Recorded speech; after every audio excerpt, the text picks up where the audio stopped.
Welcome everybody to Brain Milk. Everybody listening, everybody checking in. A lot of crazy news today. Right off the bat, that Minneapolis shooting in Minneapolis, I guess that's pretty fucked up. This is kind of why police or people always hate law enforcement officials that don't follow, like the proper protocol. Clearly, just that like cops. Like health and safety was not really at risk, and he just unloads a clip, like shoots a bunch of times, kills somebody, right? And like reminder that like every like even if you're guilty, cops don't get to kill you. That Yeah. extrajudicial murder is like a bad thing, and just because someone is fleeing the scene of the crime, in which we're not even sure that was exactly what was happening here. Like I think somebody was reporting that maybe like they were like telling her to go away, and obviously she's afraid for her life, right? Like there's all these cops coming at her and, guns pulled on her. So what was your takeaways from that, like just horrific, obvious murder that we all witnessed? Well, I just think that anytime you're on an American city street, like I think the likelihood you're going to need to pull a gun and shoot someone in broad daylight. It's one thing to pull a gun out, but then like to shoot people repeatedly through a windshield, especially while it looked like one of the other cops was like directing them to move a different direction. But the Yeah. whole thing's absurd. Yeah, it makes me wonder too, because you would think like a lot of people in ICE who had the job before Trump took office are probably like in a specific area. They probably don't get like shipped around as much, like deployments or whatever. So that makes me wonder of like the people who are signed up, the 50,000 people or whatever they tried to get. They haven't been on the force very long, right? So they're not nearly as trained as other people. So yeah, it's just a dangerous situation when you put a bunch of people in city streets to do stuff like this. And I don't know, the quality of some of the people who they talk about joining ICE isn't probably that high, and they're giving like fat bonuses and stuff. And there's probably a lot of people who just want to be mean to immigrants, and so it's kind of a horrible concoction of people who probably shouldn't be there on the streets, who are overarmed, doing things they shouldn't be doing, looking for people to try to deport or whatever, or arrest. And Yeah. anytime you're dealing with people who fear of being arrested, or that have good reason to believe that if they, I don't know, act out in any way they could be arrested, that's just a bad situation. There's And obviously a lot Trump, of Americans with guns too, so that does not help at all either. Just not knowing if someone's got a gun or not in their car while you have a gun, and whether or not you're ready to yeah. pull it out at a moment's notice or whatever. But That's what I've never understood about like Republican talking points about guns is just that, like, especially with the pro police aspect, like, what is more pro police than just like having it be in society where everybody you're going to pull over or have to talk to or interact with in any way as a police officer? Like, what's more pro police than having everybody around them not have potentially an AR 15, like in their car at every traffic stop, right? Or just like all mhm. these guns. Well, it's Um, complicated too, because I've heard people talk about like, it kind of sucks being a cop because every interaction you have with is like borderline hostile, because like whether you're a traffic cop or something, you're pulling someone over, they don't want to be pulled over.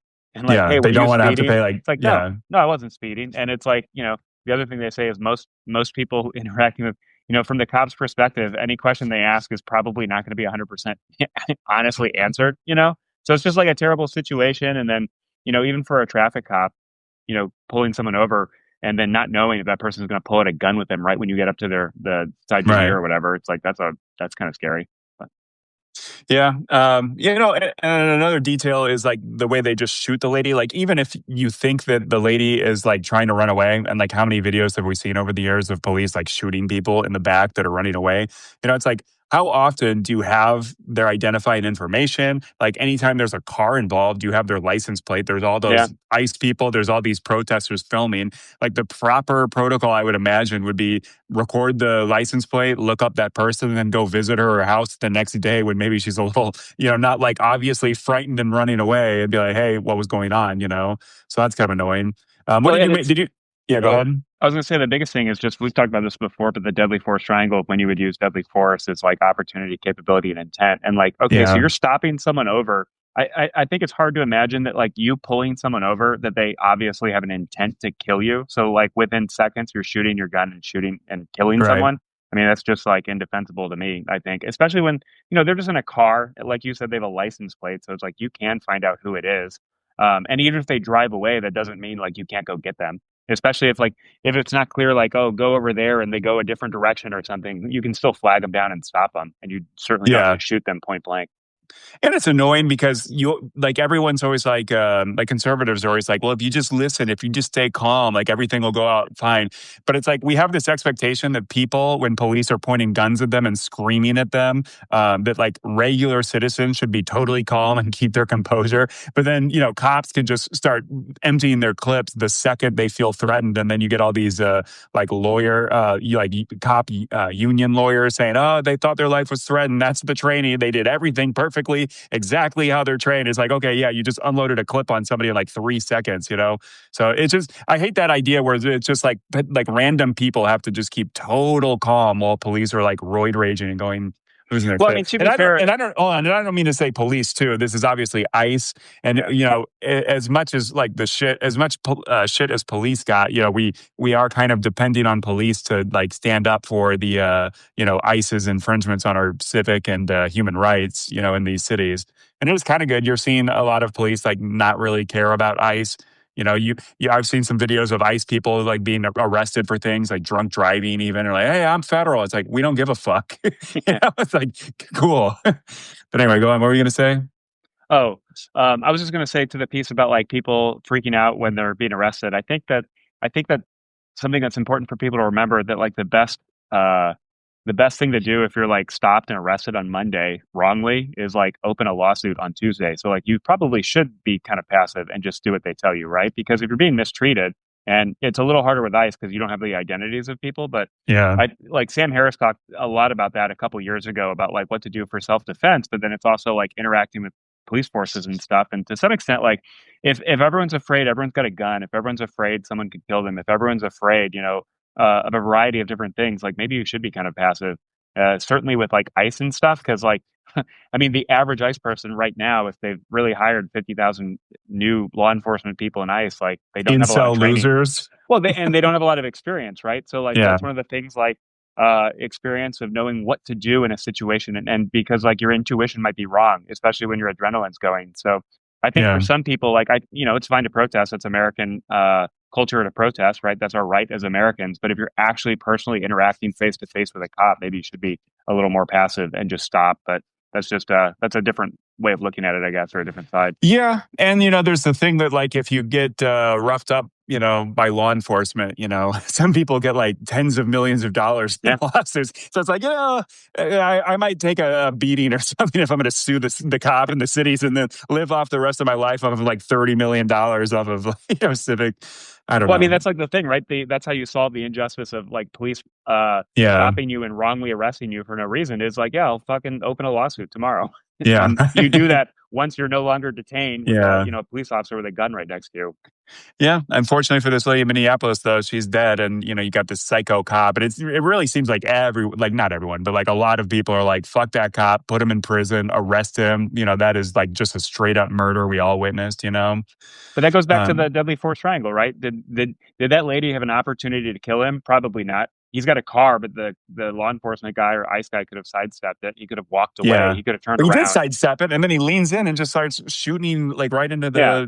into the front seat. So that's Yeah, opportunity, capability. I mean, she didn't have a gun. I guess a car could be a threat, but not necessarily. And I think if you're a law enforcement person and you're afraid that someone in a car is going to hurt you with it, well, your job is to go up to people in cars. Like maybe you're in the wrong job. And then obviously intent. Like I think it was probably hard to believe that just some random woman driving her car in Minneapolis is just out there to kill cops right then, right there is absurd. So that well, right it's kind there of what makes it. Trump said. Kristi Yeah. Noem and Trump put out statements that they're like professional, like agitators and protesters and things like that. And just like obviously, I think Trump put out a statement that was like the police officer who did the shooting was like the brave guy that saved his life, and he's going into the Yeah. hospital. He thinks it's going to be okay. And it's like, okay, yeah, that cop looked totally fucking fine before, during, and after the shooting. Yeah. So fuck that.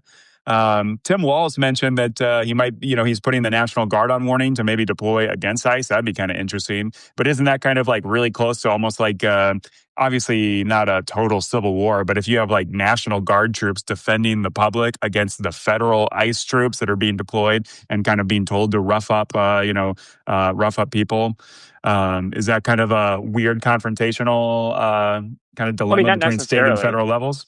It shouldn't be necessarily confrontational, especially if the National Guard is going to deploy because they expect like people to protest or potentially riot, right? Like, I mean, wrongful deaths from law enforcement, whatever level, like, that's a terrible thing and people should protest. But a lot of times when people protest too, there is some rioting or people committing crime. So, at some point, if something bad like that happens, I think the best thing is for all of society to stop, take a breath, right? And I think the National Guard would be a good thing because if it's a National Guard, they're probably going to be trusted a lot more by the average person in Yeah, Minneapolis than right. people like if it's ICE. Like the solution right now is not more ICE. Yeah, So right. maybe having, beefed up law enforcement that's not ICE would be good. Do you think this is a problem for ICE going forward long term of just, you see videos of like people throwing snowballs at them and, like, I don't know, just being harassed, hopefully. Like, I don't know, should they? Should people be going to these hotels where the ICE agents are going to go and just like play loud siren sounds like all fucking night for like I don't know, as long as they're in Minneapolis or something? Drive by and throw water balloons. I'm not necessarily Maybe not trying to that. incite any kind of abuse or anything, or violence, but, at a certain point, I mean, and this is kind of what Trump wants. Trump wants to cause a scene. Like Tim Walz was saying that don't give them the show that, Trump wants to see. But No, I I don't mean, I know, don't think, yeah, they definitely shouldn't be throwing things, but I think playing music, protesting, and just being in the way, I think, booing them like peaceful. everywhere they go. Yeah. Yeah, yeah.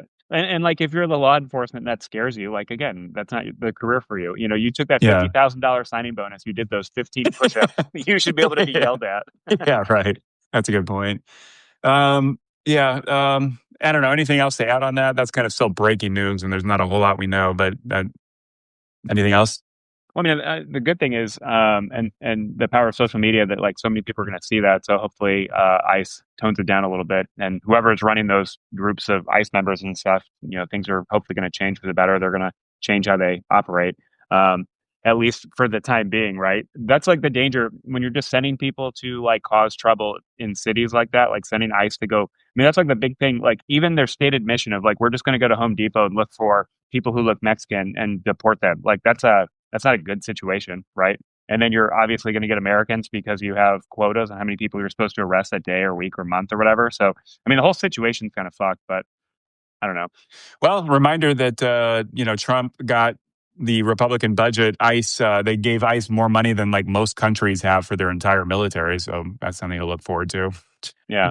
Well, and Oh, like depressing. if they're competent at their job at all, you're just going to see them bothering more American citizens, arresting more American citizens. Because if they're actually effective at their job, it's going to be really freaking hard in 8 months from now for them to be finding these illegal Yeah, immigrants that they right. say are everywhere. And like they're clearly not doing a good job because like when you're just patrolling the streets of Minneapolis and shooting like American citizens or whatever, you're not going after the the worst of the worst they claim they were going for. Well, and there's also the thing you see videos of them like going into a public library with like 50 ICE agents to go arrest one person in like a public docile passive place. That's kind of fucked up. Well, and doesn't that just kind of mean that they're like wasting the taxpayers' money? You're going to send a posse of Yeah, 50 I guess people to that's go get true. one person. That's a good point. We should support them wasting just giant amounts of money instead of applying it to like, I don't know, military gear or like insane shit, Um, Ken Jennings had a good tweet. He was kind of going viral. He said he's up to prosecute the former regime at every level, kind of litmus test for his 2028 candidates. I think obviously with ICE, and then we're going to go to Venezuela next. But there's a lot of just like patently illegal norms breaking things about the Venezuela thing. But I don't. Do you wish that the next Democrats are all on the same page? Like, no, Merrick Garland, we're not going to slow walk this. We're not going to take our time. We're not going to we're not going to try to bridge the divide or anything. Just fucking put all the people who deserve it in jail. Prosecute them all. Yeah, I mean, I thought about this. Go This scorch is shirts something. on it. Yeah, this is something I've cared about for a long time. And I think like if you're going to have laws, you should enforce them, right? So like Yeah. at the very little level, like people say, oh, these cops like I got pulled over, I got a speeding ticket, reckless driving for going 15 over. It's like yeah, the fucking laws, the speed limit. And the same thing, like if we're gonna have a federal government that has laws like insider trading, especially stuff like that, like if the government's not going to enforce it, like they should. And I think everybody, if you just have like you give everyone the ring of Gyges and everyone can do everything with impunity. You can gamble on policies are going to happen. Like there's like that story of someone made 400K betting that Venezuela would be attacked in January. It's like fucking Yeah. investigate that guy. Like that is highly illegal. Insider trading is illegal. All this other stuff. If the outgoing administration or the current administration is just breaking the laws with impunity, I think the next government has a ethical, moral responsibility to investigate at every level, and they should stop it. If it nothing else, stop the rampant corruption and just like the insider trading and everything like that, and then obviously the huge abuses of power that we're seeing, like, on the daily. Yeah. Speaking of that, let's go to Venezuela. It's kind of a doldrum moment on that because he just arrested Maduro.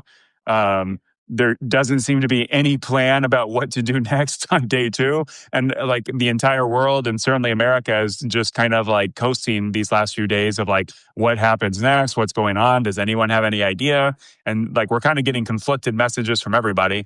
But what's your kind of, before we get really deep into the weeds on it, what's your kind of, like taking a break and saying, whoa, like what's your initial reactions to everything with Venezuela? Well, I think it's funny because like everything that's coming out, everything they're saying, how they respond to like questions from the press kind of like undermines everything and that justified any reason for doing it in the first place. Like, first it's about drugs, but then while they're planning for this, they're releasing the guy from Honduras who was like a major Yeah, drug dealer. right. Like they say Yeah. it's a regime change, but then they're leaving the vice president and all the other chavistas in power. So it's like it's Yeah. not a regime change. And then it's like, and the funny thing too is like they're like, it's so easy to make an argument that this was really about human rights, democracy, and freedom, and then they're like, "No, fuck that. It's oil. It's Yeah, about oil." right. And it's Well, just like, that's what Trump can't help himself. That's all yeah, he wants to talk about because Rubio says it's a police action, but then it's like, well, 40 to 80 people died in these military strikes, and we sent the military in.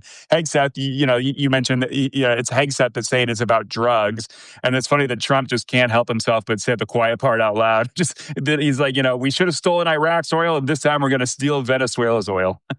yeah. I That's mean, what it's he's going wild. Like, for. there's 25% of the Venezuelan population lives outside of Venezuela because the country's been a clusterfuck for like 10 years. Something that's fascinating is that apparently the GDP of Venezuela has gone down like 70% from 10 years ago. So like Maduro has just like run the country in the ground, which is like absurd to me, right? That the GDP was like so much higher 10 years ago. Yeah. And yeah, so Well, I've read some articles that was talking about how like the oil industry is really like practically like just broken down and like they don't have the experience anymore. And like they're mhm, already only extracting like just the cheapest, shittiest, like most tarry kind of oil. That's all they have the capacity for. And then they can't really refine it. So, it's just like that the political corruption and then the political just kind of stagnation has just like utterly destroyed their ability to extract and profit off of the resource that they have, oil, which they have like the biggest resource, or sorry, the oil kind of reserves in the entire world. yeah. What are your initial thoughts on the? Well, it's like the Pottery Barn rule. You break it, you buy it. We just overthrew, the government in a very micro way. We just took out the top guy. But I was hearing that the vice president, Delcy Rodriguez, right? Rodriguez? That she, like, her father was like tortured and killed by like the previous American like funded government. So she has kind of a vendetta against America. And obviously, like, the entire administration is basically still in place. So it seems like Trump is just trying to say, you're going to give us oil money. And then, here's where it gets really complicated though, because he wants to take the oil, which you have to have like Western companies go in, I guess, presumably American companies go in with the know-how and the experience, the knowledge and the infrastructure and technology to be able to like revitalize the oil industry. But then what do you do defending that? Because meanwhile, we've got apparently like cartel groups going around causing violence. You've got the regime that maybe doesn't want it doesn't want America to steal all the oil. So what happens then when people start doing like terror attacks against America or like these oil companies that are doing it? So we'll have to have the military get in and protect all of these assets, the refineries, the logistics and transportation hubs and stuff like that of all this. So like very quickly you get into a thing where we're kind of like occupying like, large parts of the country, or at least a lot of pieces of the whole oil supply chains around the country. And then, and then you're doing this for American oil companies to basically take the profits. And I'm sure Trump's got some deal where he's getting a cut, or Jared Kushner is going to build hotels or get in on the action, so I'm sure they're getting money. But essentially then you're just financing this with tax dollars because you're making the military basically protect the exploitation, like colonial style exploitation of the oil resources of Venezuela. So it gets like just very, very messy. And it's like, I was thinking if you compared it to like our revolution, it'd be like if France helped us overthrow King George, but then blockaded all of our ports and started taking all our cotton, like how Yeah, would we feel about that? Would we have been like, oh, that was a great thing to happen to America, you know? Yeah.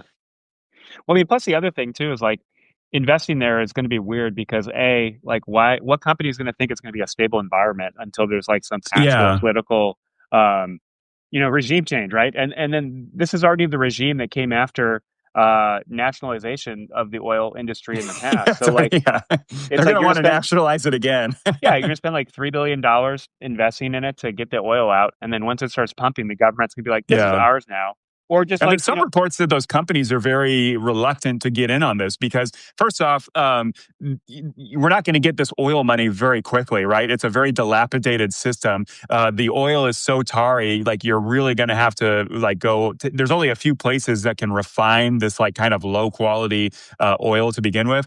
So a lot of these companies are very reluctant to get in because they're risk averse. They're giant conglomerates, that are not trying to just waste a lot of money and then like 4 years down the line just have a bunch of terror attacks or a nationalization kind of thing or like a giant revolution. Just take all of the money that they're investing right now.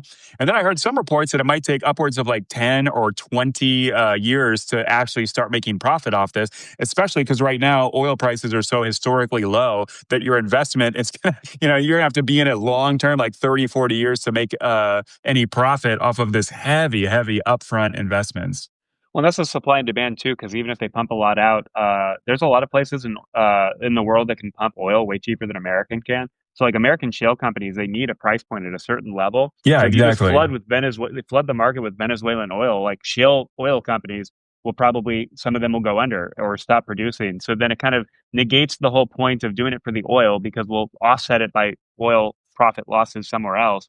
And like you said, that's still going to probably have to be defended. People like, Yeah. uh, like a lot And of that's oil and companies. that's taxpayers basically funding the defense and the protection and the security of private oil companies making all the profit. Those oil Yeah, companies are going to be sharing that money with the taxpayers. yeah, Such bullshit. Um, and it's kind of interesting too because there's no plan on what to do now that Maduro's gone, right? Because the last few days they were kind of like shuffling around, like, oh, maybe Marco Rubio in the State Department will take over. Maybe it'll be Stephen Miller viceroy. It's like first off, if you were Venezuela and Stephen Miller becomes your kind of like dictator or something, like what would you do? You just kill yourself? having a gargoyle for your like colonial or Yeah, imperial overlord. goddamn Nosferatu. he's gonna he's gonna lure I don't know people in the wilderness and suck their blood or something. Well, I had a funny thought too because like I thought it's funny because saying it's all about human rights and democracy and then saying no, it's about the oil. It's kind of like Yeah. it would be like if you were like being recognized for like basically stopping a guy from mugging a woman, but then you mugged the woman saying, Yeah, I it's wanted the exactly like perks, like that. I Yeah, deserve right. it. Uh, Tim Miller on his podcast, The Bulwark, which I recommend everybody watch. I love that podcast. But he was talking about how like this is like literally a golden opportunity to stand up for like the American values of democracy and self-sovereignty because we're getting rid of this like horrible dictator that tortures and abuses the people and steals all the money and has like ruined the country. And you have this like the election winner, Mercado, who just won a Nobel Peace Prize for her efforts to bring back the country that is like very willing to step in and become like some kind of interim leader or something. So it's like you literally have the Goldilocks ticket or the golden ticket of just like, for all of history, having your Oh yeah. legacy be you're the one who fixed Venezuela, you freed the people and then gave them democracy. And Trump just can't help himself but be like, fuck, we should have taken the oil in Iraq. We got to take the oil in Venezuela. And it's not even that much money. He wants to take like something, what is it? He wants to take like a couple weeks worth of oil. I don't know. It's not even, I guess it's not even really worthwhile at this point to like go down any rabbit hole of anything he claims because it'll change in 6 minutes, let alone like 3 days. Yeah. Um, let's see. What do you make of Congress? Just Mike Johnson's utter silence, John Thune in the Senate's utter silence that Trump is risking a war and a potential long-term occupation of a country for which Congress has voted nothing. And Congress didn't even know. And apparently some of the senators came out of a meeting saying that like it's very apparent that oil companies are way more knowledgeable about what the plan is than any member of Congress. So what do you make of Well, that's great. Congress? Once again, just not honoring any of their responsibilities or obligations to rein in a truly lawless executive. Yeah, they're. I think it's safe to say that Congress is probably abdicating the responsibility given to them by the Constitution, which says that they have the the right over declaring war. And like this is something the country's been kind of dancing around like for decades. Obviously, going back to Vietnam, like the idea that like the president can just do anything they want, and then the only obligation the president has to Congress is like have to notify them within like 90 days or Yeah, whatever.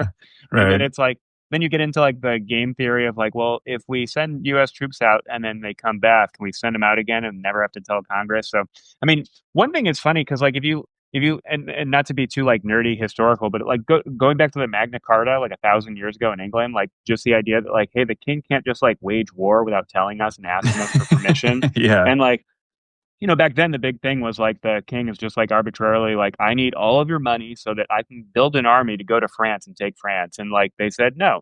And it's like the same thing, like even though the scale is smaller, like, every time the president authorizes a missile to be launched, like that's our fucking money they just burned in the ground, whether or Yeah. not it had some tactical or operational point, right? And like the fact of the matter, Congress should be at least informed, and Congress probably should be voting on this, right? Like and that's a thing. Like they can't do that because I don't think like if you had asked Congress like 3 months ago, hey, can we get a declaration of war on Venezuela so we can go take out Maduro? Like that would fuck up the plans, and like Congress probably wouldn't approve that. It'd be a huge debate. But it's just like, so then the fact that they didn't do any of that and they're just doing it anyway is like not good either. Yeah. What do you make of Greenland? Do you think we should take Greenland? Do you think Trump feels emboldened now? He's like, well, why don't I just take Greenland too? Um, Well, the funniest thing about Greenland and specifically Denmark, and this is like all like if you read books about like the Cold War or like American spying or like, just like everything bad you think about America's foreign policy that like people like the tropes, like, oh, we spy on every country. And it's like if you really read about it, like Denmark's actually like front and center. Like Denmark has apparently never denied any American president any request of military operations in Denmark or especially Greenland. Like there's Air Force bases up there. They have radar stations since like the 1950s and stuff. So like the yeah. idea that like, oh, this is about defending NATO, defending Europe, defending the Western Hemisphere, it's like absurd because we already have American stuff up there. And then apparently too, like America like asked Denmark during the Cold War, like, hey, can we set up a base to spy on other European countries in your country? And Denmark said, yeah, sure. So it's like the idea that like Denmark isn't like Yeah. completely on board and pro America, and that Yeah. like And even now, somehow. like if we ask Greenland, like they wouldn't like help us. They wouldn't let us just go like develop a bunch of those like metal or mineral like desires that we want to have, or have any new military base or any radar installation. But instead, like always, Donald Trump is doing like this interaction with Greenland in just like the dickish, most asshole manner possible. Right? That's like self defeating because he's just pissing off all Greenlanders to hate him and hate any kind of American action because he's so heavy handed with it. Yeah, and I mean the weird thing too is like, well, it's not weird, but I mean it's just funny because like there's not that many Greenlanders, so like the idea that we would take this by force is kind of ludicrous. Like if you really wanted to bribe Greenlanders, don't you think you could set up like a public site and be like, we're going to give every Greenlander $2 million to just become like a U.S. state? Like, do you Yeah. think like what would that vote total end up being? Which is kind of funny. It's, if you give 30,000 people like $2 million, it's only like a couple tens of billions of dollars, which is like a drop in the bucket for our spending. So I mean, we're spending $2 trillion in the in the red this year alone, and that's just our budget deficit, not even how much we're spending. Like, but yeah, I don't have. I mean, it's a dumb idea that we would take it by force. I like how Stephen Miller goes full realist. His policy on Greenland is the strong do what they want and the weak Yeah. suffer what they Yeah. must. I listened to his statement, and I think it was that Jake Tapper clip that was kind of Yeah. going viral because he just comes across as like a lunatic. But he's talking about like, to protect the free world, America needs to take Greenland. It's like, yeah, to protect the free world, we need to take away the freedom of Denmark. We need to disband NATO. We need to just tell every country that's not us to go fuck themselves and do whatever we want. Well, it's like What do that you nutty doublespeak from the military in the Vietnam War when they're like, to save the village, we had to destroy it. It's like, yes, yeah. that's good strategy. Yeah. We had to burn all their houses or their huts. Yeah. Let's see. What was I going to say? Oh yeah. What about NATO? You get like these statements from the other countries in NATO saying like this is obviously like a red line. We're not like. I mean, is there anything NATO can do? Aren't they still kind of like really dependent on the nuclear umbrella? Is there any Well, real the bite to that threat? the UK and Yeah, France have nukes, and I can imagine a situation where a variety of other countries in Europe, especially ones that have like nuclear power already, could probably create a nuclear weapon. pretty Um, fast. yeah, I mean the biggest thing for me, and you mentioned it earlier, is just like, what's the fucking U.S. Senate doing? Like, why do we care what NATO's going to do? Why doesn't the Senate just say, okay, we're going to pass a bill right now that says you can't invade Greenland? And like, it's Do you think embarrassing that that would? that Do you has to think that be. would pass? They try. I mean, Democrats tried to force that vote on. We won't do anything. We won't fuck up Venezuela. And then even Murkowski and Collins and the kind of normie moderate Republicans didn't have the courage to go against Trump on it. Well, And then look where we are now. that goes to like the political power thing that we always talk about. Do I think that they need to pass a bill? No, I think that you could get 10 senator or like 25 Republican senators to just, send via their messengers or their staffers like a little message to the White House and said like, if you talk about this again, we're going to fucking like end your administration and you're not going to get anything done for like the next 6 months or whatever. Like, I mean, that's like the weird thing. Like, people mentioned like with that the passing of that Republican in Northern California. So like the Republicans in the House have like a 2 vote majority, and it's like you can't find two Republicans to like threaten Mike Johnson and say like this has to stop. Like Isn't that sad though? You can't you like right now, as of right now, I guess you can't find two Republicans to defend NATO and to maybe think that the post World War II American hegemony that we set up and has basically stopped so many wars around the world and stopped so much just like wasteful death, destruction, economic violence and things like that. Like that, yeah, I you mean can't get two Republicans to say "fuck that." I'll vote whatever with Democrats. We're not ending NATO. yeah. Well, here's another thing. Like the Senate too, if they really wanted to, why don't they just write little typed up memos to like Pete Hegseth and all the other cabinet officials and say if this happens, we are impeaching each and every one of you 1 week at a time, like or one day at a time. You know what I mean? Wouldn't that be nice to hear that actually happened in real life instead of Well, I mean, Susan Collins? I'm troubled, and then not vote, her conscience yeah. on anything. She said the word, she said, like, I hate this talk of invading Greenland, and I never use the word hate. And it's like, why don't you, like, do something about it then? Yeah, yeah. And her and Murkowski actually, their states are like the closest, intertwined with Greenland. Not intertwined, but the closest connections because there's a lot of like overlapping, like fishing rights and things like that, and just geographically closer. Let's see. What do we got? I liked in the video, when Trump on Venezuela, when Trump did that press conference right afterwards, Hegseth worked in a FAFO, fuck around, find out. Just always professional from Hegseth. And it's funny too, because Hegseth, with any criticism about what happens next, he's just like, I think he said something to the effect of like, we're not respecting or we're like downplaying the fact that we just had like the greatest military intervention of all time or something like that. Um, do you think that's kind of true? Do you think was this extraordinary? Is it just stupid? Like, okay, we've got all these shiny military tools and we can do something like this, but it doesn't mean we should do things like just abducting foreign leaders. Well, I mean, the weird thing, too, is like how few people died. They didn't have that many strikes into Venezuela. Obviously, like, no Americans died, so there wasn't like a significant effort to stop that.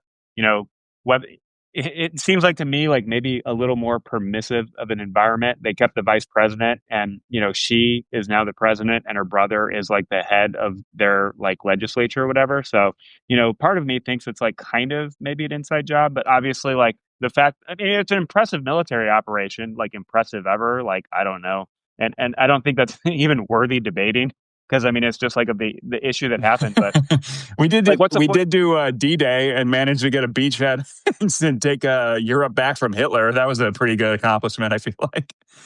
Oh, well, yeah, yeah, that's a good point. But yeah, I'm just trying to think like, the fact that you like took out a leader of a country of 30 million people and you don't know what's going to happen next, like I think that is important to talk about and not just be like, whoa, did you Yeah. see the plane?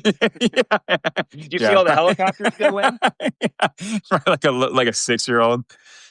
Speaking of the military, why did the military go along with this? Was there any pushback? Did you get any vibes of any pushback? Like, isn't this just blatantly illegal? Where they're not lawyers of the military being like, yeah, you can't just abduct the leaders of other countries. Well, Like, I mean, it's isn't kind that of paid. against a lot I of don't stuff with the UN? I don't think necessarily. Well, yeah, I mean, international law, and Aren't then there, what the yeah, aren't there just dozens of treaties we've signed that basically, get to the point that you can't do what we just did?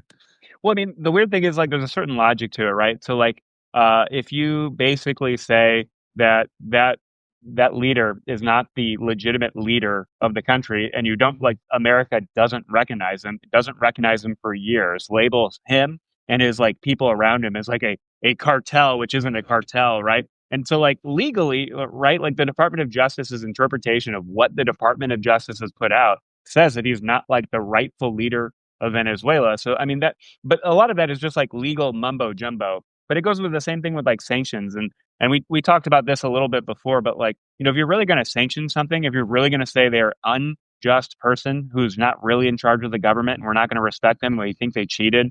And then I don't know, I guess I have strong opinions on this, but to some extent, like to answer your question directly, I don't think it was necessarily like an illegal order that the military was doing, right? Like for example, if like you go Department of Justice But what puts a about hit out. what about the like the 40 to 80 people that got killed in this operation? I, I, I don't know about that. Is I that don't know what all illegal? the legality of like all that those things are, right? We're arresting a guy for what, gun charges, In another country. drug charges, and we killed like 80 people to go abduct him in a country that we have no, like, and then it's the whole thing with the indictment or whatever. They indicted him in American courts, but he's like in Venezuela. Like, who has standing for the indictment? Like, I don't know. I just think And that like, people say like the rule of law is so important, the rule of law is so magical like golden, like, oh, like, I think there's like an ideology of that, and like this is another case where you can use the law to prove anything you want. So in that I way, like the guess, yeah. military did not do anything illegal, right? They were following the legal orders of the president to go indict someone who the or the Department of Justice did say, is a criminal who ought to be indicted in the United States and found reasons to go get him. Yeah. Yeah, but then you get into the thing. I was just following orders. You're like the chief guard of Auschwitz or something. I don't know. What do you make of like just the idea that the whole point of American democracy is kind of telling the former British king, like, you can't start wars of choice, like in the instance of the revolution, a war against us, because we kind of told the king's tax collectors to go fuck off with their tea and stamp taxes. Um, Uh-huh. but here we go. Trump gets to just start. Like, what happens if a lot of Americans died? I mean, obviously, who knows what was going on? I'm sure like CIA was like cutting cables and bribing people to not do anything, and like fucking with the electrical grid, and like obviously the military actions were stopping all the radar and all of that stuff. But like, what happens if like 200 people died or 50 soldiers died, or I don't know, even if like 8? Like, what if one helicopter went down? And then a bunch of soldiers went down. Do you think that would have a different kind of impact on like public perception of this? Or do you I don't, think it's well, yeah, I do you mean, think because nobody died, it's like the media doesn't really have anything to kind of latch onto, and it's like we're maybe ignoring some important details just because it was such a successful operation? no, that's a great point. They absolutely are ignoring a lot of like the political international relations and Yeah. geopolitical ramifications of this because of its success. But I mean, now that I'm thinking about it though, to your earlier question on the legality, it's like to some extent it's like no different than like what we've been doing on the global war on terror for 20 years, right?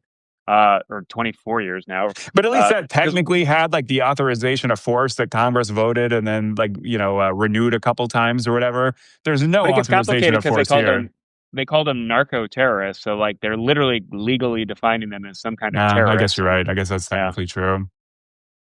Yeah. What do you make of that? People in Trump's administration were talking about that he did not want Maria Corina Machado to take over. He said she was not respected. There was some like grumbling, I guess, on background that Trump was mad that she accepted the Nobel Peace Prize. Like, always just a little whiny bitch, Trump.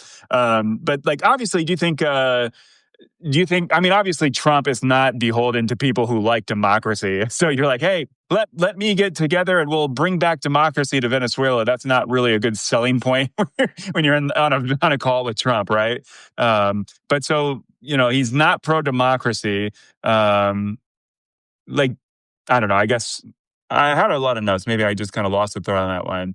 Um, Here's another good point. Venezuela is twice the size of Iraq. So if we really get involved in some kind of like occupation, just know that Venezuela, I guess would require what, twice as many troops as Iraq at least. There's all that jungle topography. So if we really get involved in a war, It's I highly feel like mountainous. yeah, mountainous with jungles, which I think is a little bit worse for us to do anything about with our drones flying over with like the cover of the jungle than like just the desert in Iraq is.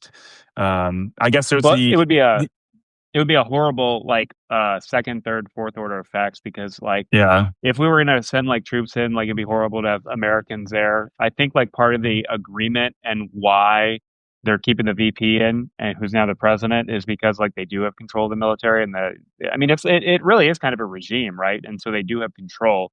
And you can't just take out of like the for like regimes like this, you can't just take out the political leadership because like the military isn't heavily involved in the political and the economic as well. So in a lot of countries like this, the military itself just takes and siphons money off the top of all kinds of government yeah programs and they're services kind of too. behind So a lot of companies and agencies yeah, and and then if have you're going to take monopolies away, here and there in the economy.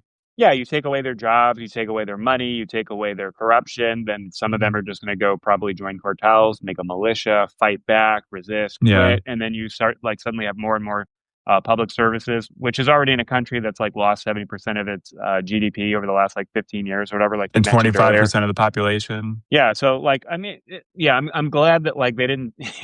I mean, to some extent, this is probably the most dangerous after this like this highly successful military operation.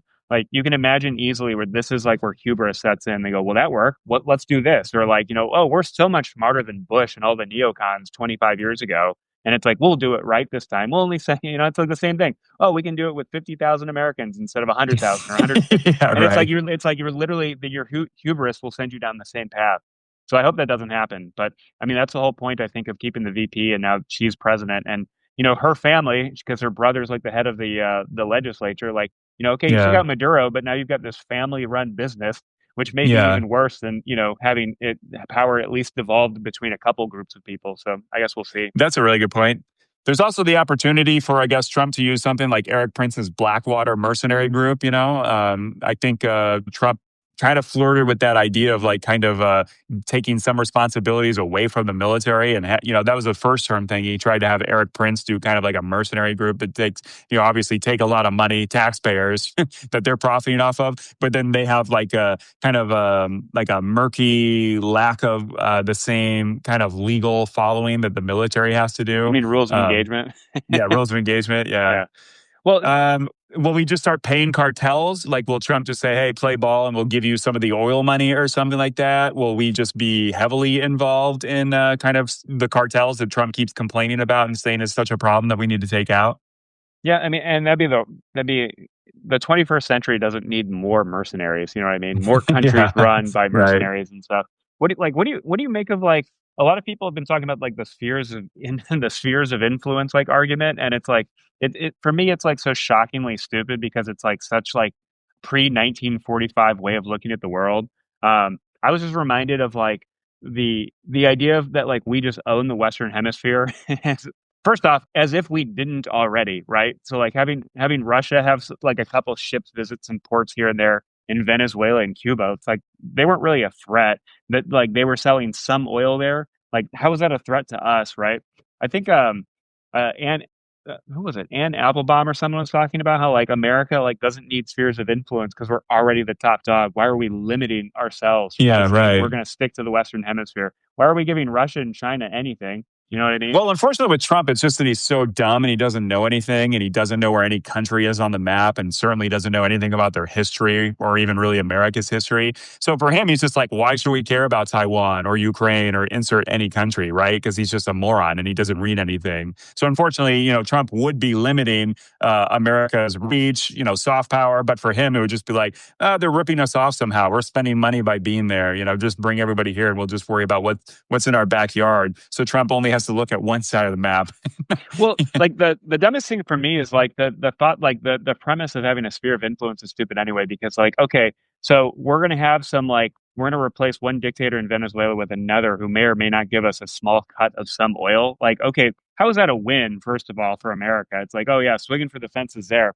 But the other thing is like just the acknowledgement of spheres of influence is so anti-American and anti-American foreign policy since like 1898 that it just like like bogs the mind. Like the idea that we would trade like Venezuela and kicking Russia out and then giving Russia all of Eastern Europe, which is like 100 million people, like 70 million more Yeah, people than right. Venezuela, much more like if you're just doing the numbers of like people, GDP, economy, spending power, it's like, yeah, like why would we give up large chunks of the world to other countries who are jackasses?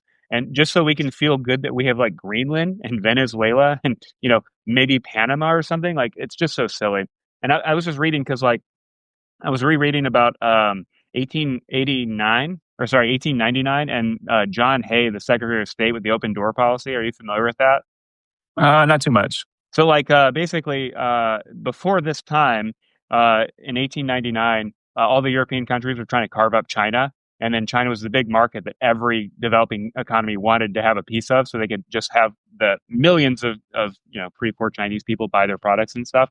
So John Hay was the Secretary of State and just said, we're going to do this open door policy, which is basically we are just America's going to just refuse to acknowledge any spheres of influence. Yeah. Our traders will go wherever the fuck they want, and Europe, you can't do anything about it. And like, did it have the most teeth? No. And like, but like, that was like that was the world America lived in. Spheres of influence limit America's access to trade, which makes us better off. So like any premise or acceptance of any sphere of influence is actually zero sum against us. So the Yeah, idea that like right. people in the Trump administration talk about it as if it's a good thing, as if it's something we should return to is just I mean, it goes 100 years of American foreign policy just out the window in ways that like demonstrably hurts us. That's true. What do you make of Donald Trump calling it the Don Roe doctrine? Does that offend you? Like, will that be branding that sticks that like our kids and grandchildren will read about in history books, just like the regular Monroe doctrine? Don Roe. Well, I had a lot of funny thoughts about that because, like, first off, it's funny that Trump stole it from another president, which is just so par for Trump. Yeah, The second thing is yeah. he stole it from James Monroe, the guy who wrote most of the Constitution, right? And then he also wrote most of the founding Federalist Papers, which a lot of them talked a lot about the dangers of having someone like Trump. So it's just funny that he stole it from James Monroe. And you know, Donald Trump obviously takes like a shit on the Federalist Papers every single day. So it's just, yeah, it's quite fitting for him, I think. But the other thing is, Yeah. it's not even really a doctrine. And I think it's funny because I was just thinking of like, in Trump's brain, they always talk about how he's like obsessed with stuff from the 70s and 80s when he was like coming of age and he's Yeah. just like stuck there. And I wonder The if part last of him time you read a book, maybe. Oh yeah. Like, and I was just wondering, is like, everyone talked about like the Colin Powell doctrine, and I wonder if Trump in his like years as like a 40-year-old or whatever just remembers that and the esteem they put on someone who served their country their their whole life and just thinks, oh, I wish I had a doctrine named after me. I'll have the Don Road doctrine. And then the last thing of this relatively long diatribe is just it's not a doctrine because it's arbitrary. Like the Monroe Doctrine made sense coherently and like successive presidents could follow up on it and do it. And it's like imagine like in I don't know 16 years from now, if you're a president, you're like, huh, what would Donald Trump do in this situation? It's like I don't know, invade Peru, like Yeah. Steal whatever their top resource is. yeah. So it's stolen. It's stolen from a president who warned us about people like him, and it makes no coherent sense because it's Yeah. not a doctrine. That's a good point. Do you think Venezuela and Greenland and all of this is like a total collapse of all pretense of Trump's claim to be America first? And I know, like, you ask a MAGA person, and they'll be like, "Yeah, I'm just glad it's pissing off the liberals that it's fucking over the rest of the world." And they'll say, like, "Yeah, it's still America first if we're going to steal all the oil and get that money, even though they're dumb and don't realize it's going to take forever. It's not going to be that much money, and then the money is not going to come to us anyway." But, like Trump said he'd create no new wars. He's basically bombed 8 countries already in his first year in office. He said forever Kamala would be the president for World War III and starting new wars. So did all the people like Stephen Miller and then the Joe Rogan style comedians. But like the idea that it's America first, like healthcare premiums are going up because the shitty Republican Congress didn't care to extend the Obamacare subsidies. Inflation's still going up. Cost of living's going up. Like everyone's lives are kind of getting demonstrably shittier. But here we are, America first. We're invading Venezuela. We're going to maybe steal Greenland. Like, what is America first about that?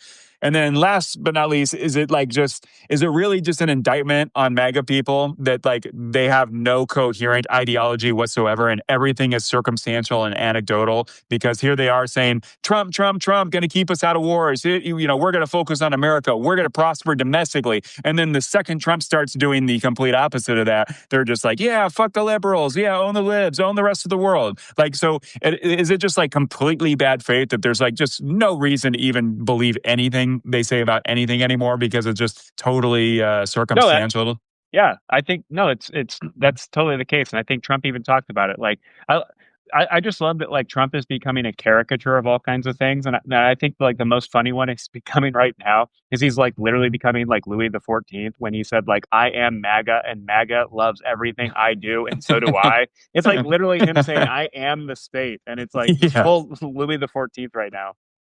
Yeah, that's a good point. He kind of is with the gold everywhere. He's kind of building his own little Versailles ballroom. Well, to answer your question, then is it bad faith? Like, yeah, it's all like predicated on bullshit. Like, they change their they change what they're doing all the time. And it wasn't even long ago when like the Trump administration was telling people, "You're crazy if you think we're going to do anything in Venezuela. You're nuts if you think we're going to go Yeah, start right. a war with Venezuela." Yeah, and especially because when they were saying that a few months ago, like they were obviously beginning to plan to do exactly that, right? Like this plan was months in advance.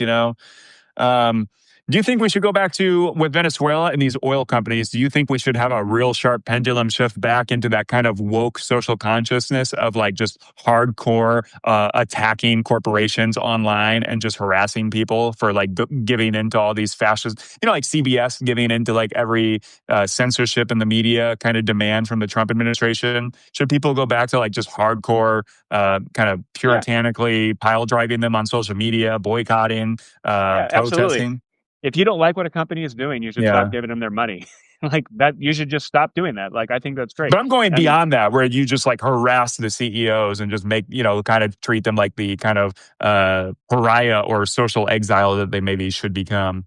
are you talking like in person, like harass them in person? Like I don't think that's a good idea. Well, not necessarily, but just online. It's like with for like, years from like 2016 to 2022, maybe, I don't know, let's just say ballpark years. But you did have a lot of corporations just like terrified of a tweet, right?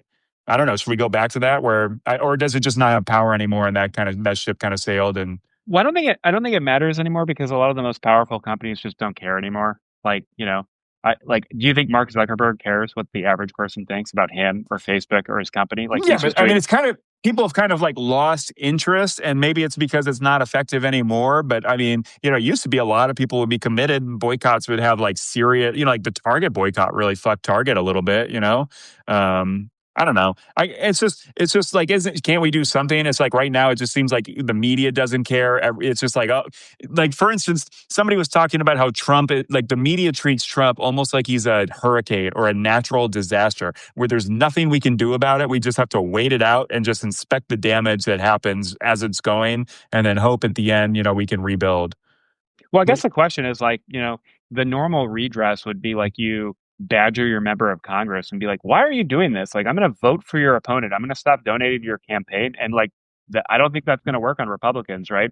Like, they two Republicans in the House could basically take down Mike Johnson. Like any Republican basically can be like, "Hey, Democrats, what do you want? Like, give me this, yeah, this, and this, and I'll fucking take him down." I got like three people who said they would join me, and it's like that is it. Like all of this would stop. So it's like I don't know if it's like maybe it's like that's a good idea. I not should do some defeat. tweets about that. I've been Yeah, doing I a lot mean, of tweets of trying to like manifest things that happen on the halfway post. yeah, and I don't think it's like a defeatism. I think it's just a realism that like pressuring big companies and Republican members of Congress doesn't work. So like why keep doing it? Yeah, I guess that's kind of depressing.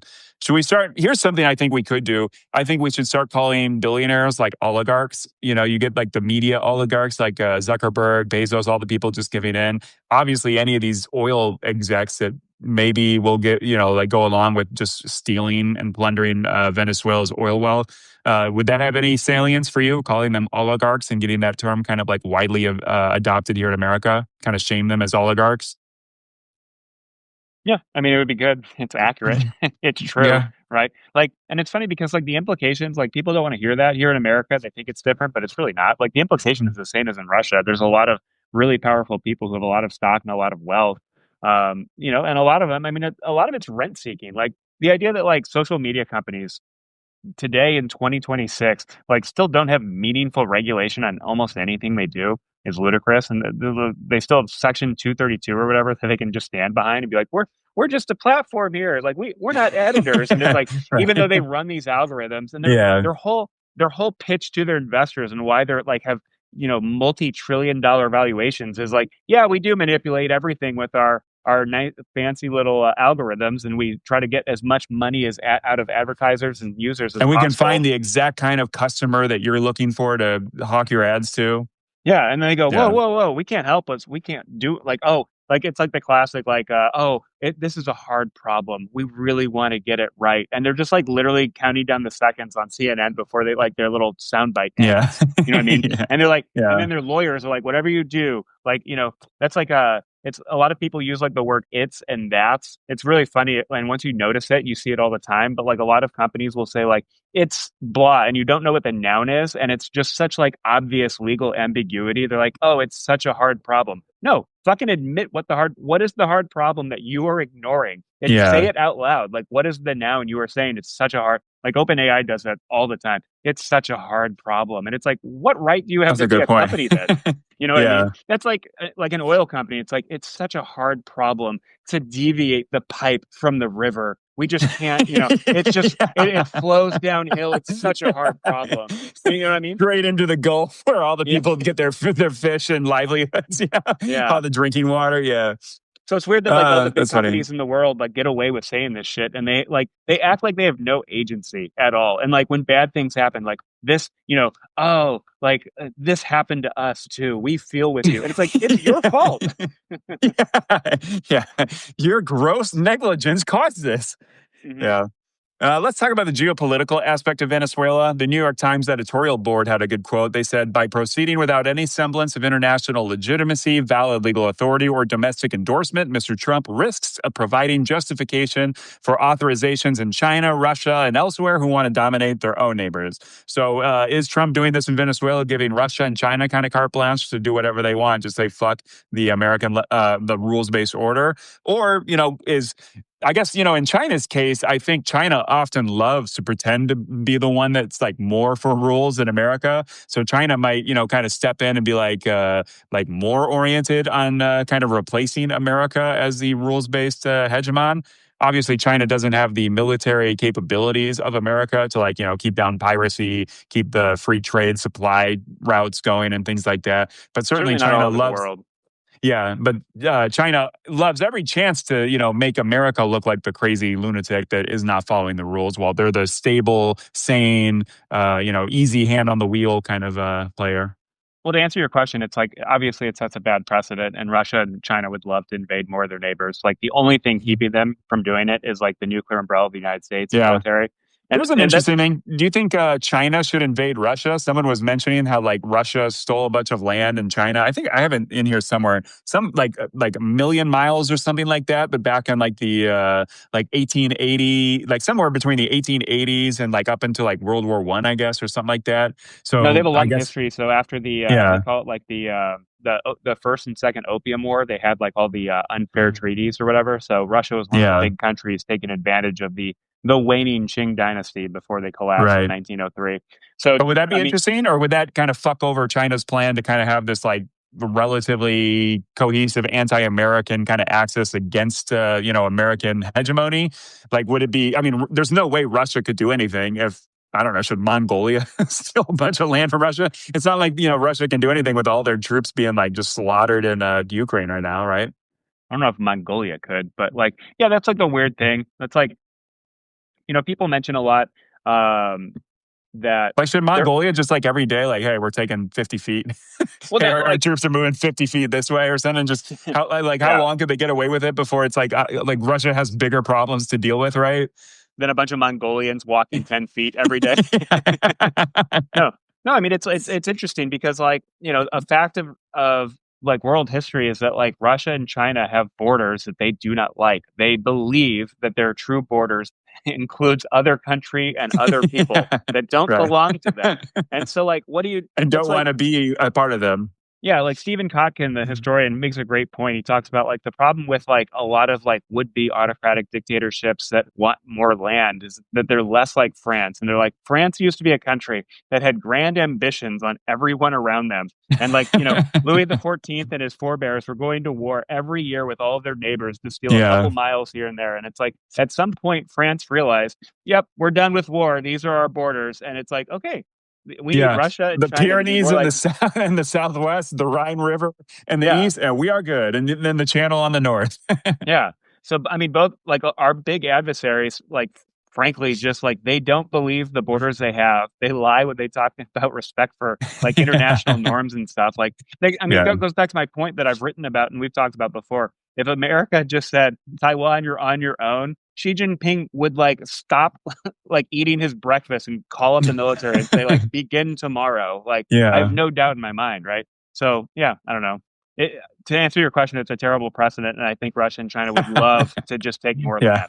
Which really goes back to like Yeah. the fact that it's like the gray zone warfare. Like Russia and China, like all their elite thinkers, like their versions of the National Security Agency or whatever, and national security advisors, like they talk openly about how like we are at war with the at war with the West, and they just don't know it. And like Yeah. Americans, like we're peaceful people. Like it's like we're at war, full war, or we're not at war at all. And like we don't view it that way. So like, even like people talk about Deng Xiaoping in the 1980s and how, oh, he was so great. He opened up China. And it's like, yeah, the whole time he was fucking saying, we're just going to pretend to be nice so we can develop an economy and then take over the world. Like Yeah. like, it's like Right. it's a classic thing. It's like, Chinese people write stuff in Chinese. It's all over the place. You can read it. Just a lot of people don't know Chinese. They don't read it. And it's like kind of boring because it's like communist speak.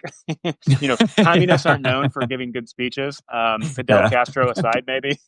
But yeah, I mean, that's just how they view the world. Yeah. Yeah, China's demanding we free Maduro. Should Putin try to abduct or murder Zelensky?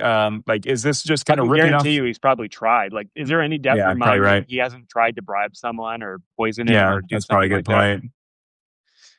Here's an interesting point. Somebody said, Daniel Dantastic on Threads. I saw this Threads post he said, if the U.S. holds Venezuela to control its oil, we'll have seized a small portion, about 17 to 20% of the technology of the past because Venezuela is so backward and its tech is so obsolete. If China uses this precedent to annex Taiwan, and I guess Trump doesn't, do anything about it, to capture Taiwan's semiconductor industry, it'll own 60% of tomorrow's technology. This is what happens when you elect evil and stupid at the same time. Is that a good point? That like we are getting bogged down in Venezuela for like really cheap, shitty oil, and then maybe giving the spheres of influence to Russia and China to do whatever they want in their theoretical backyards. But then China's going to take like literally the semiconductor capital of the entire world and the entire global economy. Like, is that a Well, fair trade? Is that Trump being just a moron? I would be surprised if China was really going to take Taiwan and they were like America wasn't going to help or intervene or have this like strategic ambiguity. I imagine the Taiwanese would destroy at least portions of the semiconductor technology used in those factories to keep the Chinese Hmm. from getting it. I also bet that like probably one of the first planes out of Taiwan are all the people who run those manufacturing plants. Like Yeah, right. I would imagine like there's probably I have no idea, but it would be weird if like they didn't prioritize getting those people who really know how to make those chips like on planes out of Taiwan to Yeah, right. America. But the same That's a thing good goes. point. I don't know. Like, yeah. What do you have any thoughts on that? Like, I just No, it don't was think just that interesting. Taiwan would. It was just a juxtaposition of Trump like having a sphere of influence be Greenland, which is like empty and just filled with ice, and then Venezuela, which is like a country that like has spent decades blaming America for all of its problems, kind of somewhat, at least a little for good reason, right? Like we definitely deserve some of the blame for our interventions and shit like that. However, China then would be like looking toward like a much more kind of future much more beneficial geopolitical victory by taking Taiwan. And then obviously, if they took Taiwan, it would punch through the first island chain that kind of boxes them in. Yeah. Here's a thought I've had a bunch, and it's like I don't really have a good point, so stay with me for a second. But just like the fact that like everyone blames like other countries for their problems, and a lot of countries blame America. And it's like to a lot of extent, like when you read like biographies about like presidential chief of staffs or like presidents themselves. Like the impression I get is just that like most presidents feel like they're just responding to things and that like they're not manipulating the world. And like the oil companies in America are not manipulating the world to the same extent. Like that's not to say they don't have influence on the process. They don't have influence on politicians. That's not that. But like, one of the uncomfortable things about like the world and how shitty history is and how shitty humans are is just like, most of the places America intervenes were like not going well before America intervened. Like, I'm not saying Guatemala in 1954 on behalf of the United Fruit Company wasn't like 100% our bad, but like, the actual cases where it was like literally just America unilaterally fucked everything up for no reason. And then like, it's not like most of the old world before America, was even around, wasn't like waging war with each other and declaring war on all their neighbors. Like, look at the history of China and Russia. The entire history of those two countries, as they've been like recognizable like kingdoms or empires, have been empires, right? Which Yeah. inherently means they've taken over people Yeah, who don't that's a good belong point. there. And then even when Russia was like completely controlled by the Mongols, like Moscow got so big and important because they were fucking over all the other towns and basically just trying to They bribe were the the Mongols collectors. more. Yeah, yeah, exactly. Yeah, So, they were in on the racket, you could say, until they yeah, got big enough right. and powerful enough to throw off the Mongols. But yeah, Yeah, and even it's then, it wasn't them. It wasn't it like the Lithuanians and Poles that eventually kind of defeated the Mongols and stopped them. And then obviously they had like some succession issues that like kind of waned their influence, and they never kind of came so far west again. oh, you're talking about like yeah, Genghis Khan, yeah, a bunch of his Yeah, just in general, like children, the Golden Horde. Yeah, like yeah, yeah. Russia. If you read the history of Russia, Russia was kind of very willing to be like the number two behind the Mongols, and at least get it's like so much of history is just really it's like every country pretending they're great, but they're really just trying to fuck over all their neighbors and screw over like the countries or villages or territories or fiefdoms or whatever that like have in the past like screwed them over somehow, and it's just a lot of tit for tat. Well, I got a funny joke for you. So Despite what they Sarah, say. yeah, you, Yeah, you go know who ahead. Sarah Payne is? I don't know. She's Sarah like a Payne? work college teacher who does some podcasts with that Does she have glasses, actually? Maybe I yeah, do know. yeah. Okay, yeah, yeah. Well, she has a funny point because she was talking about Russia and the history of Russia and just like the fact that like in geopolitics or history or international relations, a lot of people make the joke that like oh Russia missed the Industrial Revolution, Russia missed the Enlightenment, because they're Yeah. they're on the outskirts of Europe, and she makes a good point. It's like they didn't miss it, they just didn't want it. Like they heard about it. Like you're telling me people in That's a good Moscow point. didn't know about the Industrial Yeah. Revolution? They said fuck that, we have all these serfs, we don't need that. Yeah, right. And what does that say about your culture from the top down? Well, Russia's always been kind of like that because with the czars, they've always had like incredibly like invasive and authoritarian like secret police forever, and like Russia's opinion has like their entire way of waging war has always just been like sacrificing tens of thousands of their own people. Kind of a brutal history. Yeah. What do you make of like? Okay, actually, here's something I wanted to throw by you. This is an idea I have. A lot of conservatives have this dumb idea of global leadership, like Trump's idea that we need to just tell people, like force people to do what we want. It's that Stephen Miller idea of like the strong will do what they want and the weak must suffer what they must, that kind of Yeah. thing. But it's like if America is really like the hegemonic global leader, like it's like the Spider-Man rule of like great power comes great responsibility. Like if you're the moral leader, you have to be rational and logical and normal, right? Like good leaders, and like if you're the global hegemon, we have to tell like terrorists in other countries, if you do this, we will do this. If you do that, we will do this. It's not Trump just like being the Charlie Day wild card, like no one knows what you're gonna do. But like as the responsible leadership, it's like it's like why would we not just constantly be telling people what we will do if you cross us? We're gonna be very clear. We're gonna do this. It'll be proportional. It won't be irrational where we're making people hate us for no reason, right? Because like what good leader, I guess, Trump's always a terrible leader that like he, famously in his businesses, he just makes all of his underlings like compete like with blood thirst for his attention. And like, the whole thing of The Apprentice, you know what I mean? Like he's such an asshole and he always pits everybody against each other. And just like the loudest or the most asshole of his underlings is usually the one that wins out and gets his ear and is like the one who can talk to him last. And that's the idea he goes with. But it's just Trump's idea of leadership is so fucked up when as the world leader, we should be completely not surprising at all, right? We should be totally logical. Everybody should know exactly what's going to happen if they don't do what we want them to do, and that kind of thing. Any feedback to that? No, I mean, I completely agree. Like, you know, the fact that like the way technology is going with drones and stuff, it's going to get even worse. So like America kind of stepping back from leadership at a time when it's probably needed more is going to be weird because like the fact that the Houthi rebels can basically with some drones like knock out all the trade going through the Red Sea, like that's not good for the next foreseeable future that that kind of thing Yeah. can happen. Was No, that a and I Peter agree with you. Zeihan kind of thing where he's talking about how just like supply chains are just going to break down and we're not going to have America protect them all and just the world's going to become a much shittier place real fast for a long time? I don't know if I agree with that premise that like all world trade will break down. Like the Houthi rebels Not stopped all like world trade, targeting. but like what if the Red Sea you just can't do anything anymore? And now it's like Europe just becomes more self-sufficient and trading with Well, like no, they'll North just go around America. Africa and they'll just the logistics costs of transportation on the ocean get more expensive when they have Yeah, to but go I guess around my whole point would it break. continents. Yeah, but wouldn't that mean like a lot of companies lose their business? A lot of companies won't do that because it won't be profitable anymore, or they won't make much profit, and then there will be much less growth. And then like 25 years down the line, we're just a much poorer, less globalized kind of economy. Well, I mean, economics 101, yes, will be more poor. Like making anything more friction, having creating Yeah, more friction and more difficulty to do basic economic transactions, not good for an economy.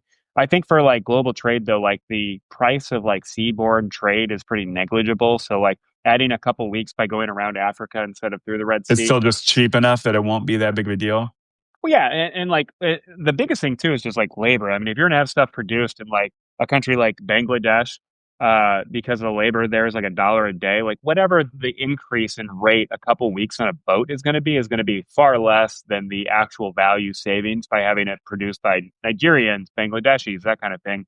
But I mean, it doesn't make the whole world like just a worse place. And I think like and that's a problem. Like we have this idea of like the American led order, but like Trump and his people, they just don't care. They don't care about it. They don't like it. They thought it was stupid. They think they disagree with it on principle, on ideology. So like, yeah, it's like, are they doing things to like undercut it and stab it in the back? Like, yeah, fuck yeah, because they don't care. Like we talked about earlier, the whole idea of spheres of influence goes contrary to the American led global order. Like, what's like really bad for global trade? Spheres of influence.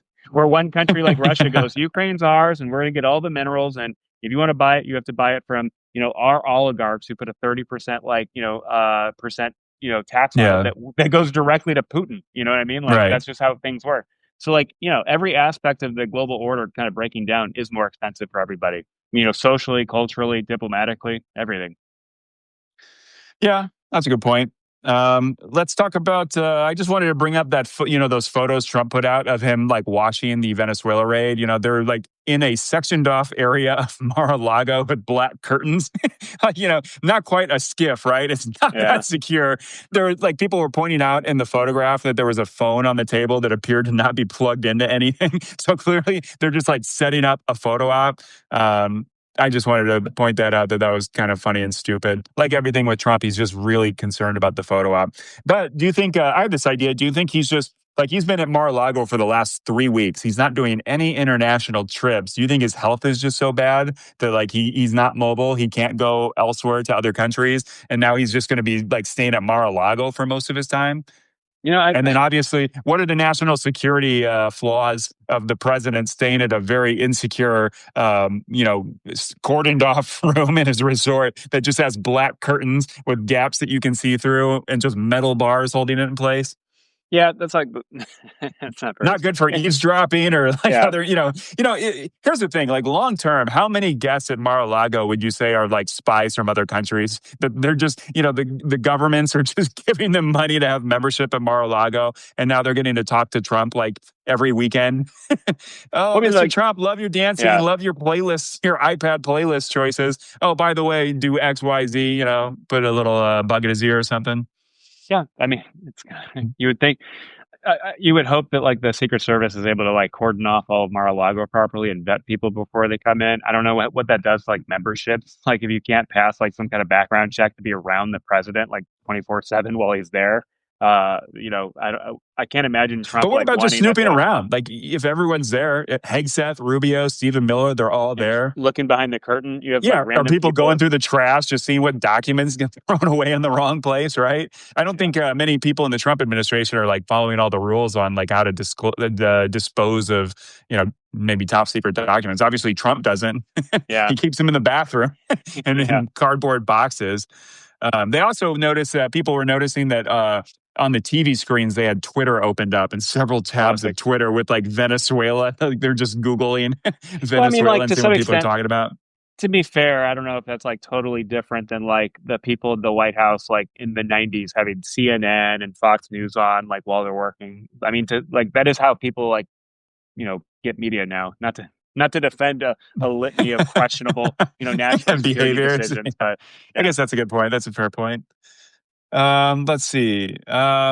There's some big protests going on in Iran. Trump mentioned these locked and loaded, but apparently, just earlier before we talked, I saw a protest that was going on, and apparently, some police like threw down their weapons and were just joining the protest. So, something Oh to wow. watch there. Yeah, Yeah, I kind saw of like interesting. 36 people died or have been murdered by the police Yeah, there, and 2,000 people in detention or something. So that's probably a developing thing that, as a bunch of people die, I can imagine that kind of getting the public more up in arms about yeah. it. Like, it would Should be Trump funny. do if Trump did a regime, not a regime change in Iran, that might be hard to pull off or something, certainly harder than Venezuela. But let's say Trump did some like targeted drone attacks or missile attacks or something like that, just to fuck up the situation and try to force regime change, somehow.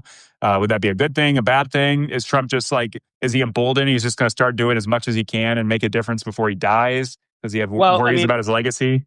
this is like the at least from an ethical, democratic, human rights kind of perspective, it's the same thing as Venezuela, where it's like the softest pitch, just coming in, just home run. If you just Yeah. swing at it, and like Trump could be like, we support the protesters. We do not think the government, we don't threaten to intervene if they like go after all the protesters and shoot them in the streets and stuff, and we care about human rights. But no, I mean, they would just probably say like, oh, we need Iran's oil now. It's like, you Yeah, know, right. I mean, yeah, I mean, that's a funny thing about Trump, and I've always thought this since he was elected. Like, he could be such a transformational president in a good way, and he could do so much good. It's just like you mentioned earlier about morality, and it's kind of a funny discussion or thought provoking thing about someone who's like literally raped people before. So like the Epstein files and all that. Like, I don't know, like the idea of where's the morality in this administration, I think has gone out the window, but.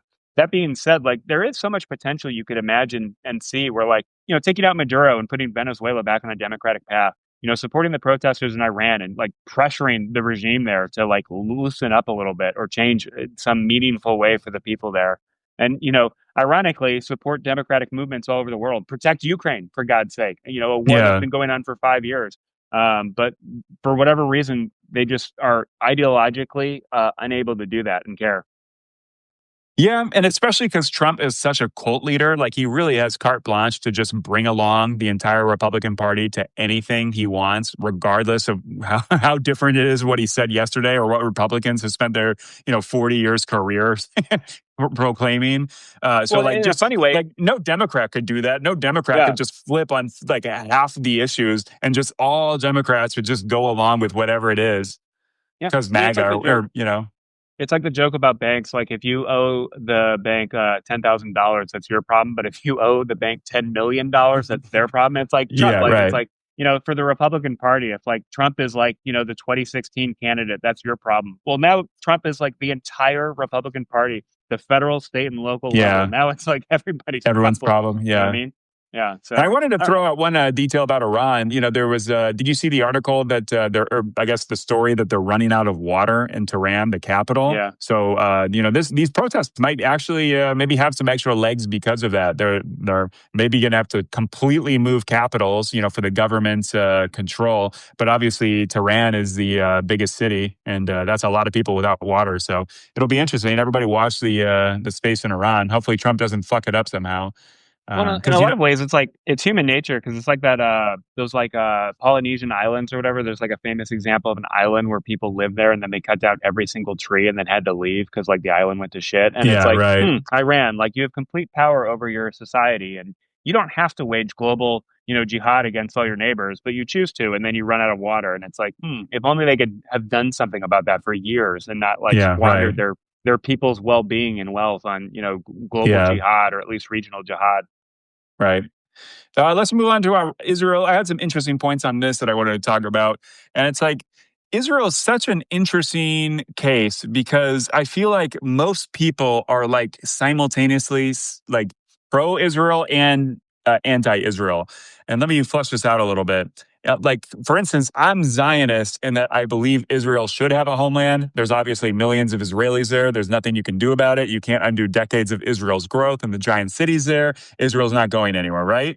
But I'm also anti Zionist in a way, in that I am not for the settlers just stealing all the Palestinians' lands, killing all the Palestinians. There's videos going on this week of Israelis just like on the holidays, just shooting guns at the houses of Palestinians. Like, all of that is really fucked up. The Palestinians deserve a homeland too. The Palestinians deserve, their homes and stuff. Like, obviously, in the biggest cities now have just been utterly leveled, right? Like, literally every single building in like their major cities has basically been destroyed. So, but on the other hand, it's like it's such a weird thing because anti-Semitism is such a pervasive thing where like there's a lot of groups around the world that want their homelands and are even doing terrorist activity to get their homelands, right? Like Kurds have a lot of issues going on in Turkey and Syria and Iraq. There's name the They're not displaced terrorists people though, that want right? their.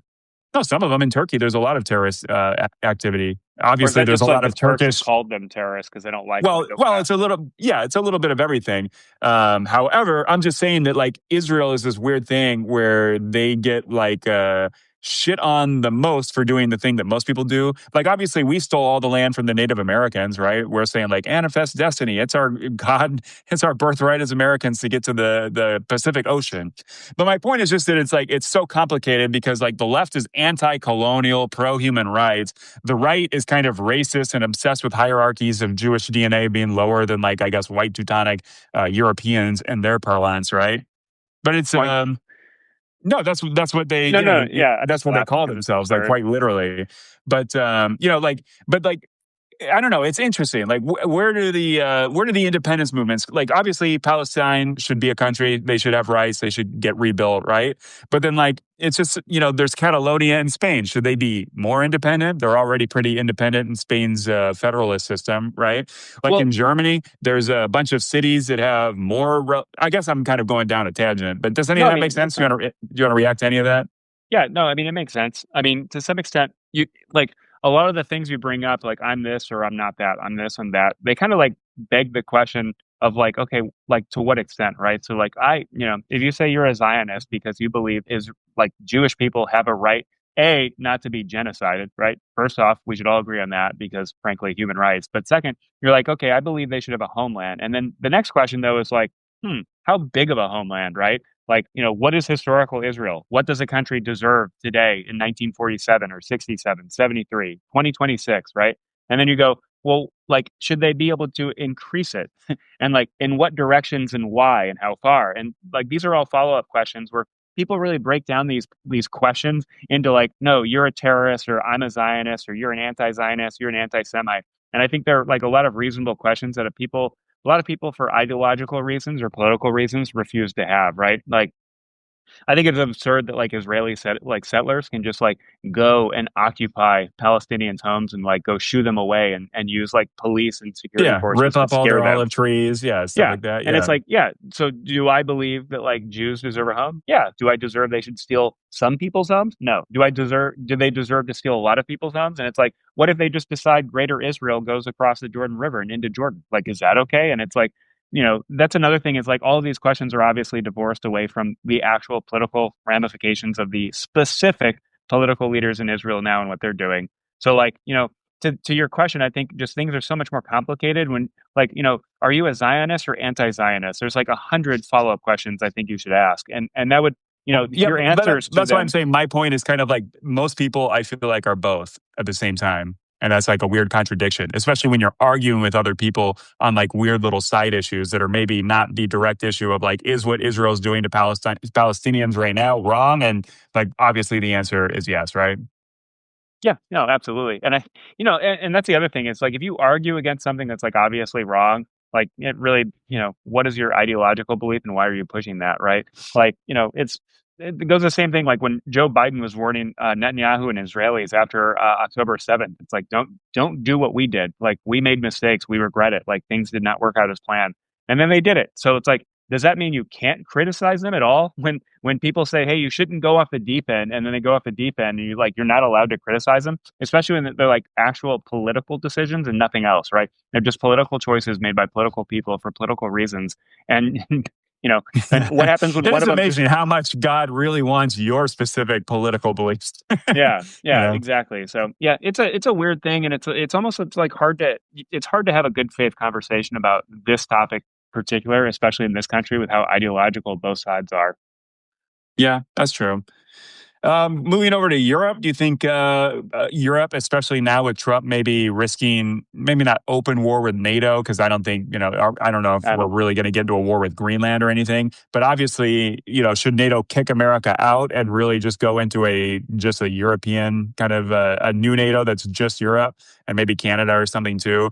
But do you think that they should be pushing the pedal to the metal in terms of like Germany rearming and having a bigger military, the nuclear umbrella in Britain and France kind of going along with the rest of the continent, maybe the UK getting back into a neo European Union, like taxing, uh, fixing the federal system so that you don't have just so many veto points from one country, obviously have a majority ruled bloc that everyone will agree to. And whether or It'll, not that involves a country like Slovakia and Hungary and some of the other kind of like Serbia and the other pro-Russian countries, like maybe exclude them. But I don't know. It seems like Europe has a lot of very tough, big, kind of like geopolitical reorganizing to do, right?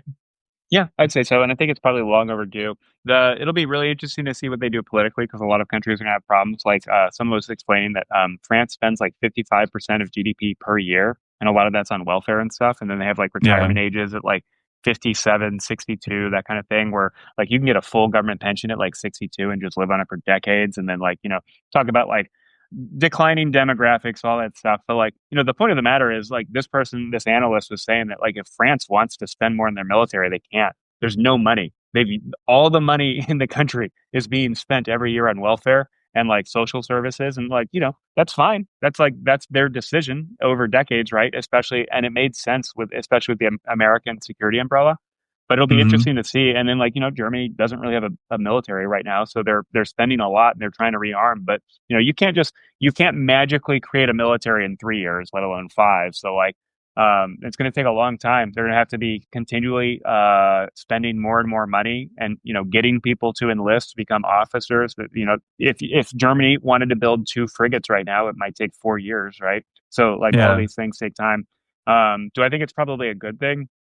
I do. And then like the positive, optimistic part of me thinks is like when MAGA goes away, hopefully like in 2029 or something, that like, America with a more rational, historically minded like president who like actually cares about like human rights and America's role as a force of good in this world, but having like a Europe that is actually credible, has a credible military capability that they've lacked for basically 70 years, I think would be a good thing. So in a weird way, I think that there could be some positive outcome to this. Like imagine like if Italy and France and the UK could meaningfully do things around the world and help, poor people around the world and provide some credible deterrence to would-be dictators in other parts of the world, right? Like I think like it's not good when America's like the only country that can credibly commit to protecting anyone. And then when we have a president who doesn't really care about the Pax Americana that we made for us, it benefited us as well as hundreds of Yeah. millions of other people. It's just a bad situation. So I don't know. That's my long story. Like, what do you think about that? Like the fact that like many European countries like are gonna have to make some seriously hard political choices to Well, create. yeah, yeah. Well, I was thinking it was almost like would it kind of go the pattern of America, where like you're going to have to at the very beginning just have some kind of loose confederation, and maybe not like an Articles of Federation, but like right off the bat, we had 13 colonies that kind of didn't really agree on much. And like originally, the Constitution didn't really say a whole lot, and there wasn't much responsibility for the federal government outside of like the military paying off the debts from the Revolution. And then like a lot of things that the government turned into were really just George Washington just setting a bunch of precedents, and then like a couple presidents after him, and then just the rest of the government kind of just following the precedents set by the founding fathers. Like even with the Supreme Court, right? Like judicial review was kind of a thing that the Supreme Court just kind of invented for itself, right? But in terms of Europe, though, I mean, it would have to be some loose. Yeah, I mean, with all the language differences, all the ego differences across the countries and cultures, like, it would obviously be a very long work in progress to be some kind of loose confederation for all the countries to buy into, especially when, like, right now, any country can veto, like, the European Union, like, dictates or whatever. But you'd have to have some kind of, like, Yeah, two-thirds, three-fourths, simple majority to pass it, that'll have to which means change. which means a lot of countries would be essentially giving up their power for a generation, or like their internal power to control their own countries for like a generation or two, right, at least, until Yeah, like a new consensus is kind of driven across the entire continent. yeah. I mean, to some extent, like, that's long overdue. No political system that needs like unanimous agreement is a good idea. Like, that's, Yeah, we talk about econ 101, that's like political science 101. Like, maybe yeah. make it easy to actually govern, which is Right. ironically sometimes like America's problem because we're like so democratic in some ways. Ironically so, given what's going on. But yeah. Um, I don't know. The weird part is like just the fact that individual European countries have huge economies. They've got bigger economies than certainly Russia, and look at the capability Russia has. It's just a commitment and years of spending on a military to have some Yeah, incredible, and not to Russia's very great. They couldn't even waltz into a country that's touching their border, let alone having an invasion force have to go across any body of water, let alone a yeah, river. Like they right. couldn't, like the Russian military couldn't go down the highway from their own Yeah, border. But yeah, so I mean, to some extent, like there's no reason why European countries couldn't have more capability. They've just chosen not to. And you're right. I think that if European Union becomes like the vehicle by which a lot of European countries want to plus up, their economy of scale and their collective self-defense and capability, I think they would have to change a bunch. And one of them is not having like spoilers who are secretly like Russian agents, like on the yeah, inside. And then the other thing is just being like yeah, more rational about like who gets European money and why. You know what I mean? Like people talked about how like Viktor Orban transformed Hungary's political system with European Union money, and like the bribes he was sending out to his people was like just checks from the European Union because like Hungary was a developing country. And like that was part of hmm the system. It was fair. Like it was good for Hungarians. Like they were getting European Union money. They were members of the European Union, and then the political system just started using it for nefarious purposes. So yeah, I mean it's no different than like America has to after Trump take a long thing. Like I was listening to George Conway talk because he's running for Congress now, and he's like, yeah, we thought we were good with the Department of Justice, who just like stood aside from the president and just did the ethical thing and did their jobs. But it's like, no, maybe we fucking have to put that in writing somewhere, and that yeah, involves changing our political system. So, uh, 80 years after the post World War II era, I think a lot of countries just have to look inside and think, what do we need to change and why? I think every country's got stuff they probably need to change. Like, look at France, like maybe, or you mentioned like Greece before, and like maybe the average person shouldn't get a government pension at like 54. Like yeah. maybe it's a horrible idea when people Right. live to 90. Again, that was a fantastic idea in 1953 or whenever any country, put that social net Yeah. policy in place. And like, yeah, 70 years later, people live longer. People, in And 1950, America's like, not funding their entire security apparatus and stuff. yeah, I mean, like the reality is like, I always love this because you like watch old movies and you see like hospital rooms and old movies and there's like, it's just a bed. It's like you just laid there and Yeah. died. Like that was healthcare. And it's like now you actually can spend like millions of dollars prolonging your life, which is great. But then Yeah. that also probably, Isolating specific cancers and yeah, increasingly even to your own genetic makeup. Yeah. yeah. So yeah, every country's got difficult decisions they have to make, and they should be making them. Unfortunately, we have a lot of right wing movements around the world saying "fuck immigrants," and that's like the a seriously large animating political animus for large groups of people in democracies all over the world. On Yeah. that note, On that note, yeah, we've been talking for a while. I only got through about like half of my outline for this, so I got a lot of stuff going on. You got a lot of notes we probably didn't talk about either. Let's yeah, do another podcast kind of soon. okay, Thanks for listening, everybody. This is Brain Milk. I am Dash McIntyre. This is Adrian Polk. This is Brain Milk with 2% fat. Thanks for listening, everybody. And we'll catch you at the next one. Follow us on YouTube or Apple Podcasts so you don't miss anything. And Substack as well. Follow me on the Halfway Post. I've been writing a lot of comedy and kind of satirical tweets about ICE because of the shooting. And then obviously Venezuela. Anything you want to plug? No, just Talk my about your Substack. Substack. What's Yeah, your Substack called? Adrian Polk Thoughts. So you should be able to find it by some link on this, I'm sure. Yeah. Trying to post articles every once in a while. Big Cool. ideas, Thanks I for think. watching, everybody. Yeah. All right, bye. Chill, everybody. Have a good rest of your week. See ya.